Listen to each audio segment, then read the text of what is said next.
तो ये आपके सामने मौजूद है इट्स रोमान खान का यूट्यूब चैनल, जिसके 5.5 मिलियन सब्सक्राइबर हैं, यानी 5 मिलियन 50 लाख से ज़्यादा इसके सब्सक्राइबर हो चुके हैं।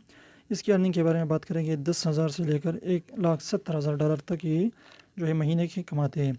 यानी कम से कम इसकी अर्निंग जो है वो 10,000 से लेकर $1,70,000 हो सकती है। तो इस पर हम अपने फार्मूला को जो है अप्लाई कर देते हैं।